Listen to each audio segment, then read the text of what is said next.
কখনো যেন নবীর কণ্ঠের চাইতে কণ্ঠ উঁচু হয়ে না যায়।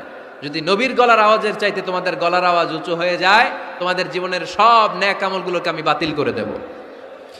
আল্লাহ ধমক দিয়ে বললেন, খবরদার, ইয়া আইয়ুহাল্লাযীনা আমানু লা তারফাউ আসওয়াতাকুম ফাওকা সাওতিন নবী ওয়ালা তাজহারু লাহু বিল কওলি কাজহারি বা'দিকুম লিবা'দিন আন তাহবাতা আ'মালুকুম ওয়া আনতুম লা তাশউরুন। পড়েন সুবহানাল্লাহ। আল্লাহ বললেন, খবরদার, আমার নবীর কণ্ঠের চাইতে যেন তোমাদের কণ্ঠ উঁচু হয়ে না যায়। আমার হাবিবের কণ্ঠের চাইতে তোমাদের কণ্ঠ যদি উঁচু হয়ে যায়, বেয়াদবি হয়ে যাবে, ফলে তোমাদের সব নেক আমল বাতিল করে দিবে কে?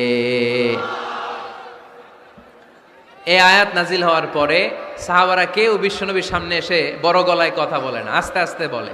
কেমনে বলে? ওমরে ফারুক এই আয়াত শুনে এত ভয় পেলেন, তিনি বিশ্বনবীর কাছে কোনো কথা নিয়ে আসলে ফিস ফিস করে বলতেন। বিশ্বনবী শুনতে পেতেন না, বলতেন, এই ওমর কি বলছো, বুঝি নাই, জোরে বলো। ওমরে ফারুক সাউন্ড বাড়িয়ে জোরে বলতেন। বিশ্বনবী বলতেন, এই কি বলেছ, এদিকে আসো, জোরে বলো, আমি শুনতে পাচ্ছি না, ওমর আরো জোরে বলো। ওমরে ফারুক আবার একটু সাউন্ড বাড়িয়ে আবার বলতে আরম্ভ করতেন। বিশ্বনবী বলতেন, আমি শুনতে পাচ্ছি না, জোরে বলো। সুবহানাল্লাহ পড়েন। ভয়ে আন তাহবাতা আ'মালুকুম ওয়া আনতুম লা তাশউরুন। খবরদার, নবীর কণ্ঠের চাইতে যদি কণ্ঠ উঁচু হয়ে যায়, সব নেক আমল বাতিল করে দিবে কে? আপনারা যারা হজ উমরা করেছেন, হজ আর উমরা করতে পেরেছেন কারা কারা দেখি?